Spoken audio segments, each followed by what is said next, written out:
Everything you experience is what you're looking for. Being fat, being bored, being English, being miserable.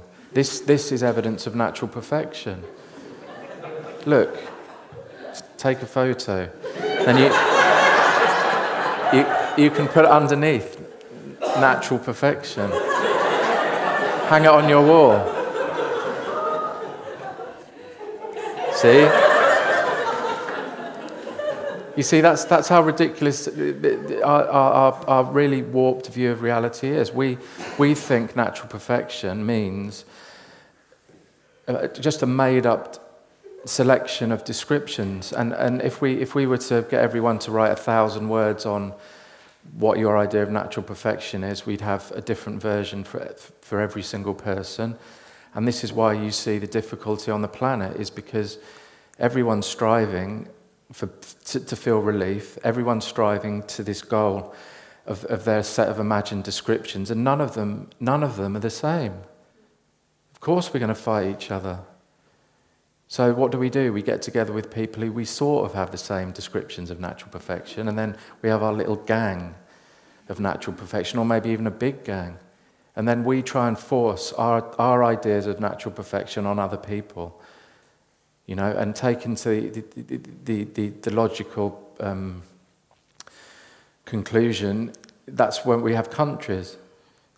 We believe this, they believe that. If they don't believe what we believe, then we're going to bomb some sense into them. It's funny, but it's really painful. And the power of this practice of short moments is you stop the war in yourself in each moment. All of this relentless comparison and intellectualization of what's going on and what needs to change. In short moments, what you start to reveal is the inseparability of clarity from all of the descriptive labels. So the experience may well be that the points of view are transformed by relying on clarity. But you see, the next moment it might be that they're the same. And this is the key.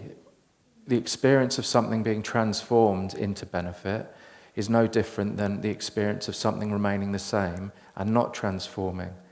They're inseparable. And in an analogy in the Great Freedom Teaching that's always used, it's not an original analogy, but it's very powerful, is that the view of clarity is like a mirror, and the points of view that appear within that mirror are like reflections in a mirror, so to speak. And what you start to recognize in short moments is you are the mirror in which everything appears spontaneously in a completely relaxed way. It's impossible to control the flow of points of view. This spontaneous display of relentless sensations, thoughts, emotions, analysis, it just will not stop. And so this is the power of short moments. It really is. Whatever your experience is, what you'll start to see is that there is an opportunity for the briefest moment for you to recognize and relax as this openness or not. And then you just simply remember to do that again, whenever you remember. And it's your thoughts, your emotions, your points of view that provide you with that opportunity. So immediately you see, even if it's not your experience, and even if probably everyone in this room wants their points of view to change, that is just another point of view. That is evidence of perfection as well.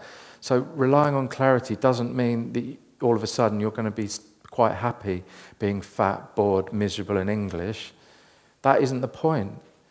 The point is every one of those points of view that I used to label myself with for decades, that was the cause of all of my problems, I thought, that is where clarity is. And it starts by recognizing that these negative perceptions are opportunities to make that choice.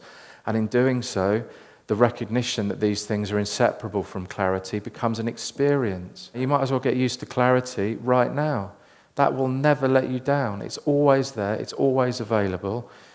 And short moments and the other four mainstays will bring this about in your experience gradually, but relatively quickly, like we had in the talk today. 1 year, 2 years, 3 years, you'll really see progress. I can't tell you how amazing it is. It's like every day waking up and it's one of those days where you feel fantastic and there's no reason for it. I mean, look at me. I've got no reason to feel fantastic. Seriously, it's got nothing to do with what you think about yourself, how you feel, what you think about the world. It's nothing. That's always going to change. But all of that is an opportunity for you to take the responsibility for yourself and bring yourself back to your own instinctive recognition. It's about you and your experience. And you'll be given all of the support necessary for this to become more and more obvious in your experience.